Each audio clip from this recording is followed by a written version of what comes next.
Halo, kembali lagi bersama saya Novi di kelas Pak Markus. Kali ini kita akan membahas tentang action research yang masih dalam buku yang sama dari Lawrence, Lewis Cohen, and Morrison tahun 2007 dalam judul Research Methods in Education. Jadi, sebenarnya action research seperti namanya, ada action dan ada research di sana. Kemudian, scope apa yang bisa kita lakukan dengan action research? Teaching methods, learning strategies, evaluative procedures, attitudes and values, continuing professional development of teachers, management and control, administration. Kira-kira dari scope ini bisa ditebak action research itu seperti apa? Nah, sebelum kita memulai, pada dasarnya guru bisa mengetahui dan wondering tentang masalah di setiap kelasnya, bukan? Nah, dari guru tersebut selalu ada solusi-solusi yang dilakukan dari permasalahan itu. Nah, kemudian dari solusi itu kita juga bisa kumpulkan alternatif-alternatif lainnya, solusi lainnya, kemudian dianalisis dan diimplementasikan, kemudian dipikir lagi, direfleksikan apakah sudah berhasil dengan masalah A, solusi B, match, kita cocok. Nah, kira-kira seperti itu. Untuk mendefinisikan apa itu action research, di dalam buku ini sebenarnya permasalahan itu adalah kompleks ya, dan secara alamiah itu multifaset. Zuber Skerrit itu menyatakan bahwa action research itu adalah riset yang kritis, ada self-critical di situ, dan ada kolaborasi di situ, berarti tidak sendiri antara guru itu saja, berarti itu bukan asumsi ya. Kemudian dari researcher yang seorang guru ini juga melakukan refleksi dan being accountable, dan kemudian hasilnya bisa dipublikasikan berdasarkan self-evaluasi yang dilakukan. Nah, solusi yang digunakan adalah participatory problem solving dan hasilnya bisa digunakan untuk meningkatkan professional development. Nah, dari Chemist McTaggart itu juga ada definisi bahwa action research itu sebetulnya bentuk kolektif dari self-reflective.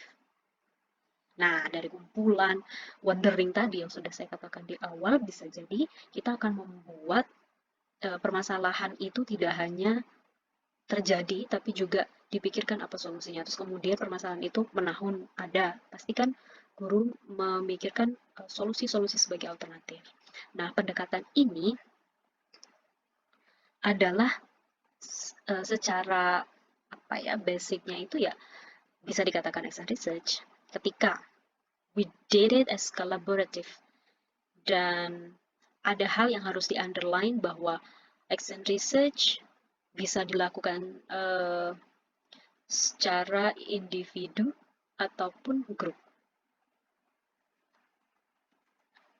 Definisi yang lain adalah ketika action research ini tidak hanya sekedar memikirkan, oh permasalahannya ini, ditemukan solusinya, so it's not just simply as a problem solving, dan action research tidak hanya dilakukan terus kemudian ketika sudah dianalisis, oke, permasalahannya adalah ini, ditemukan, terus kemudian selesai. Tidak, dan kemudian konteks dari permasalahanmu bisa juga digunakan orang lain, mungkin saja ya, mungkin saja tidak, tapi konteksnya adalah terbatas. Kemudian action research itu juga tidak bisa dikatakan scientific method applied to teaching. Wah, ini menarik. Karena ada 6 prinsip dasar apa itu action research. Di situ ada reflective practitioners. Ternyata nggak hanya reflektif aja, tapi ada reflexive kritik. So being reflective is not enough if we cannot see the critic of the reflexivity. Ada dialectical kritik di situ. Ada collaboration, ada risking disturbance, ada creating plural structures, karena kan nggak hanya sekali ya permasalahan, solusi, kemudian selesai. So, ada teori dan praktis internalize juga. Nah, bagaimana melakukan prosedur dari action research ini? Pada dasarnya cukup sederhana, kita membuat perencanaan, beraksi, kemudian observasi, dan reflecting. Hanya itu sebetulnya. Akan tetapi ada dua hal mendasar yang harus digarisbawahi bahwa action research itu bukan aktivitas yang demokratis, dalam arti bebas. Oleh karenanya, ada diagnostic stage di situ, di mana permasalahan dianalisa dulu, kemudian hipotesa dikembangkan. Atau yang kedua, ada therapeutic stage, di mana hipotesis itu diuji, kemudian diarahkan dengan sebuah eksperimen ya, diujikan hipotesisnya itu dengan sebuah eksperimen.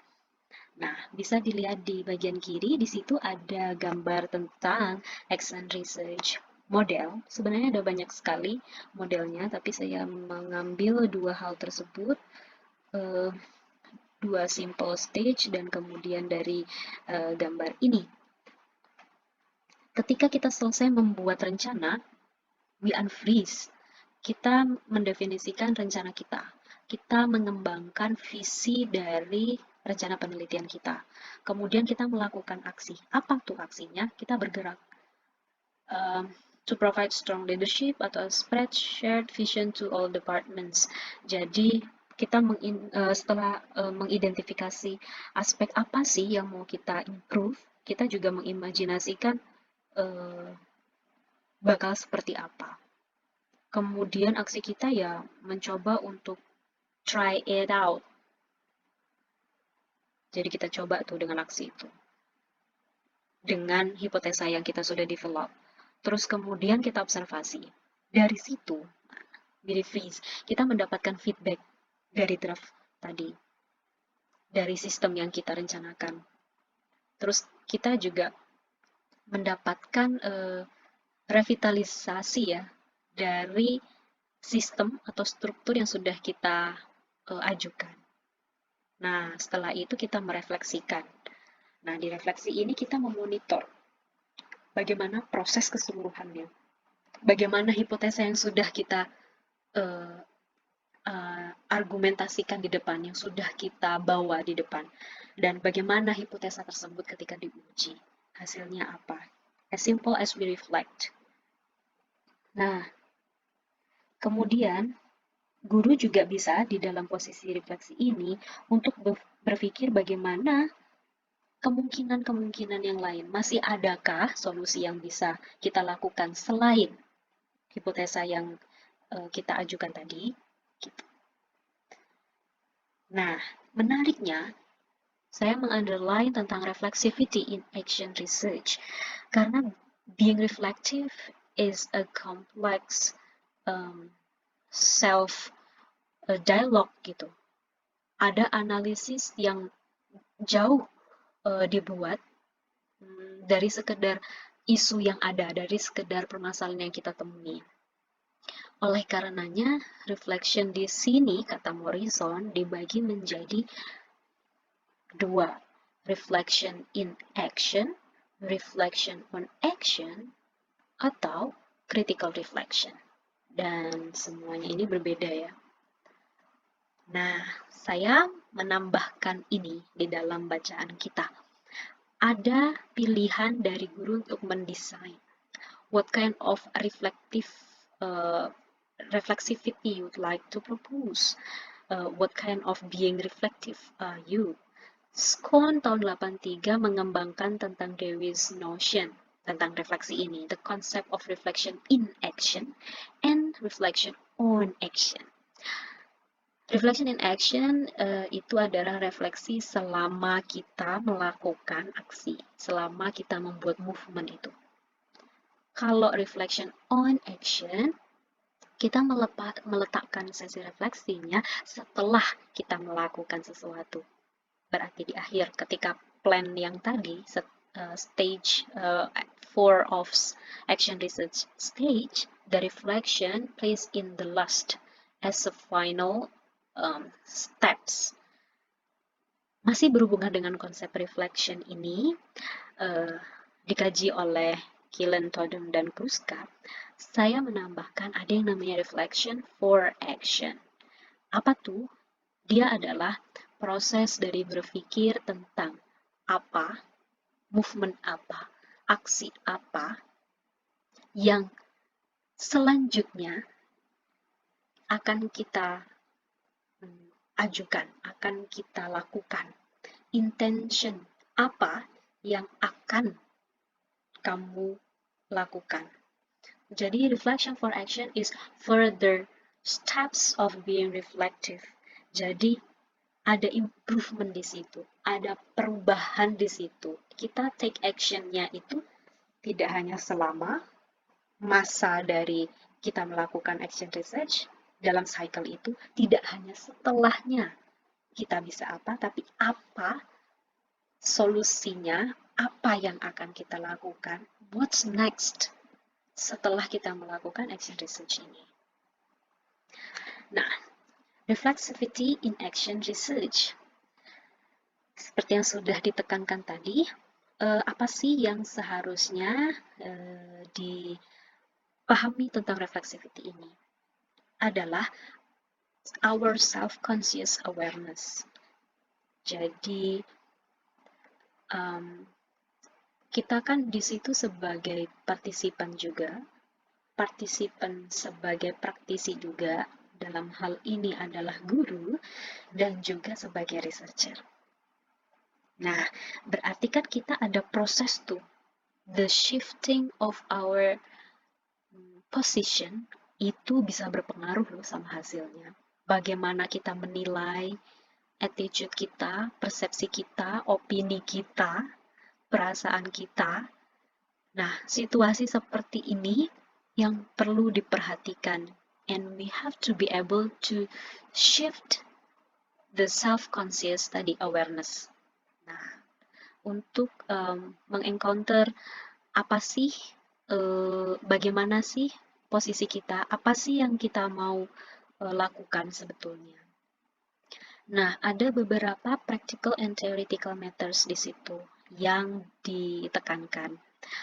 Ada the problem for how to carry out interpretative analysis and restrictive data. Nah, because of our self-conscious awareness, pasti data yang kita peroleh dianalisis kan kemudian. Nah, ada klaim-klaim yang mungkin sepihak, ada intention atau tadi ya, perception atau feelings kita yang mempengaruhi data tersebut.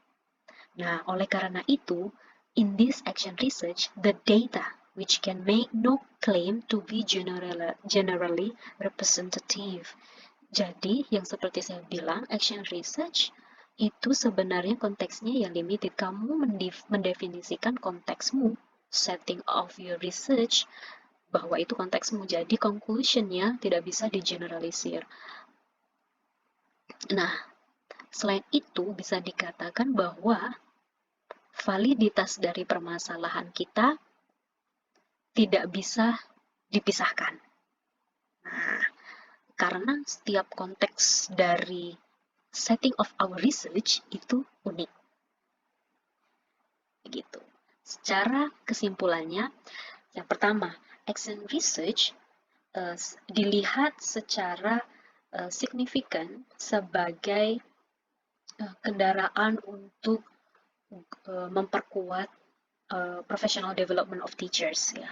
Jadi menurut hemat saya, seorang guru kerjaannya ya tidak hanya mengajar, tapi juga harus inisiatif dan sensitif terhadap permasalahan in your context, in your classroom context. Ada apa kan? Because we have to deal with human.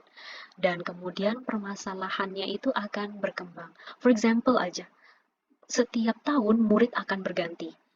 Meskipun kita mengajar di kelas 1, tapi kan materi dari pembelajaran kita apakah ketika memang 10 tahun ngajar, yo materi ini ketiamon yamen cuman itu-itu aja. You don't want to improve something, karena kan partisipannya berbeda. Karena kan konteks dari kelasnya akan berbeda, karena diisi oleh orang yang berbeda. Nah, kita kan butuh sensitivitas untuk mengubah itu. Kalau kita tidak bisa mendefinisikan kelas kita tidak bisa sensitif dengan permasalahan dari kelas kita. Kalau kita tidak bisa menemukan permasalahan, bagaimana kita bisa come up dengan solution? Apalagi kita membuat rencana untuk memperbaiki dari our action as a teacher. Kemudian being reflective to see what is the problems and solution, and what's gonna do next. Oleh karena itu, this research is a flexible, situationally responsive methodology that offers rigor, authenticity, and poise. Karena tadi, bahwa konteks dari action research ini adalah unik. Jadi bisa jadi tiap tahun memang berbeda bentukan murid kita, ya berarti tidak bisa harus diajari hal yang sama dengan metode yang sama. Seperti itu, kebutuhannya juga akan berbeda. Dan yang terakhir, this research itu mengkombinasikan 6 hal. Di situ ada straightforward cycle.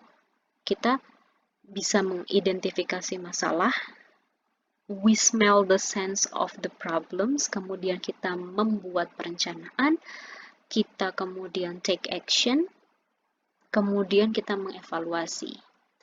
Terus yang selanjutnya adalah being reflective. Yang tadi saya katakan ada reflection for, in, and on. Kemudian ada political emancipation, critical theory, ya karena memang ada hipotesa yang akan kita ujikan, ada teori yang kita pegang.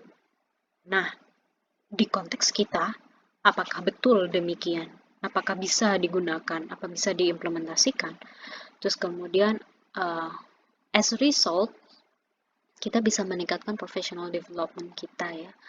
Karena kan guru tersebut act out as practitioner, researcher, teacher, and also learner. So that's all. Thank you. Jika ada pertanyaan, mari kita diskusikan. Terima kasih.